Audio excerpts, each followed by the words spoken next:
Hey guys, it's Megan. Welcome back here to Wolterman Homestead. It's been a while since we put up some content, but the last time you saw me, we were here in the greenhouse and we were talking about some greenhouse tips, growing, stuff like that. But it is too hot to grow in here anymore. It's 131 degrees Fahrenheit in here today. So that leads you to think, what's growing in the garden? So let's go talk about it.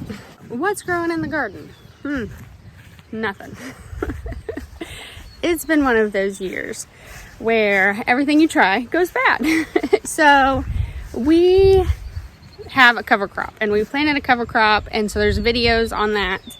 And so when I was working in the cover crop, pulling it up, kind of tilling it in, stuff like that, I found a whole nest of baby bunnies, and I decided to leave them because they were cute and I didn't want to disturb them anymore. And so I just covered them back up. Their mom came, she took care of them, thought everything was fine and perfect.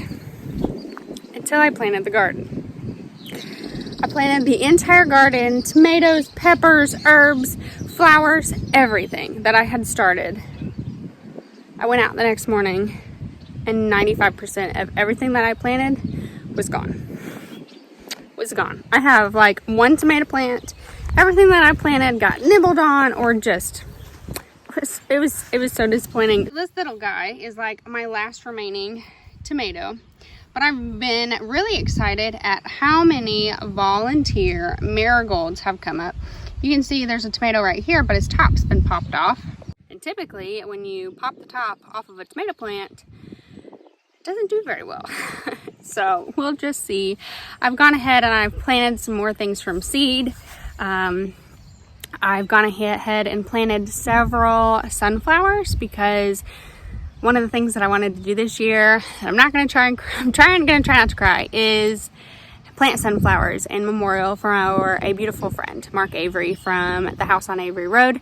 I've talked about Mark in several other videos, but so we've got some really cool sunflowers planted out here. Typically where I plant zinnias over here in this bed, I planted calendulas. So we're kind of wait and see if those pop up. I do have some Kachari melons still here. I've got a loofah gourd. So you have this loofah gourd. Look, it's been eaten. And then here's where another loofah gourd was, but he has no leaves. Look at this. That rabbit. There's another one right there. This beautiful sage that I planted last year, it's doing really well, and it overwintered and did really great. This is pineapple mint. I have a whole video on, I was excited to get this. And it came from over there. I need to like get rid of that or put it somewhere else. The planter box that had been there broke. So I put it this year. But yeah, there's no tomatoes. There is a tomato there. Now he's gone. This is a blue butterfly pea. I have a Soulong cucumber, which they get really big. And then I had planted, I think there's one left. I don't know, everything keeps getting eaten, of cucumber melons. I believe that's a zinnia. But like, there was a big tomato plant here, he's gone. This looks like a volunteer tomato, so maybe we'll get him. But like, I had so many more tomato plants and everything's gone. It's all gone. There were plants over here, they're gone. So that led us to, Dylan's a coon hunter. We live out here in the country, so we have live traps. So Dylan set several live traps out here in the garden, but so far we haven't caught anything. But I do have a couple trays here, and then I have a whole tray sitting in that chair over there of more plants that can be sown, but I'm afraid to plant them because I'm afraid the rabbits will come and get them. We put up the cattle panel over here, and I went ahead and planted everything, and it's gone. Everything is gone. I felt so bad for sweet little Ellie. She planted some marigolds, and the next morning we came out and they were totally gone. But we have gone ahead and we planted 2 rows of potatoes, and they are doing fabulous. So you just sometimes got to take the good with the bad. So it's been a rough start here. But what else have we been up to while we've been gone for 2-3 months off YouTube? We went on a family vacation and we had a lot of fun. And Dylan has some exciting news, but I'll let him share that with you. But we got a letter back from Choriro's family, which there are videos on that. We decided as our family to take the leap and to sponsor a child through World Vision, and so we got a response back.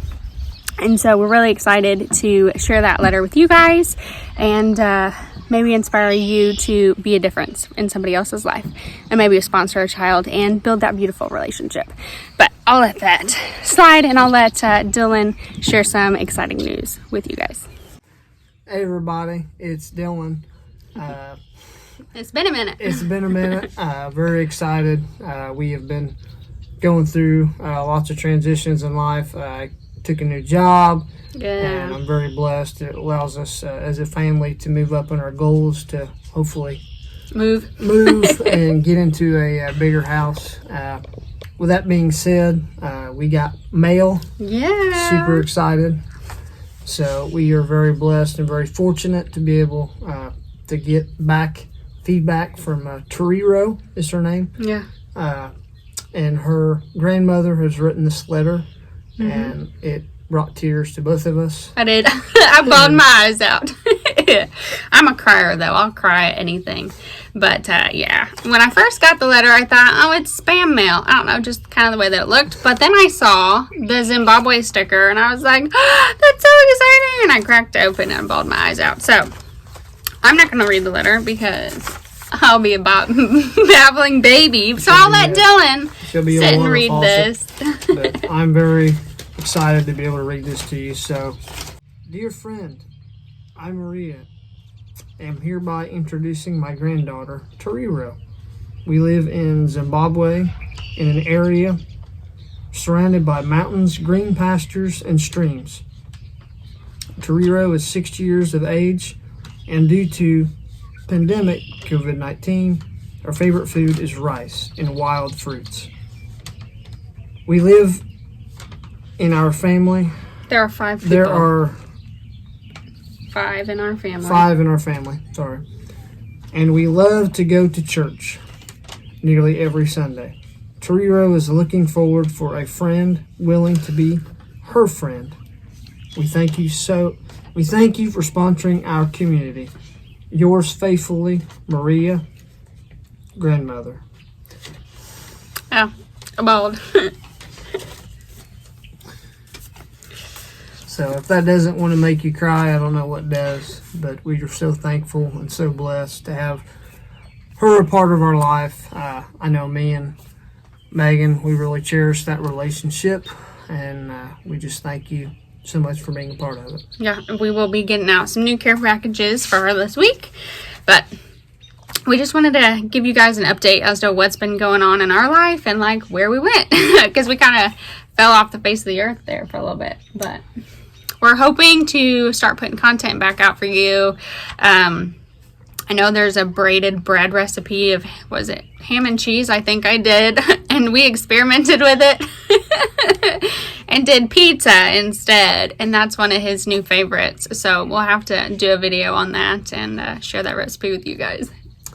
Yes, we love you guys so much. We miss you guys. But I think sometimes it's okay to take a break and just take a step back and just enjoy life. You know, sometimes we miss that, and we're so blessed to be back in the saddle and be a part of you guys' lives. Yeah, and in this beautiful homesteading community. So from here at the Wolterman Homestead, take care and God bless.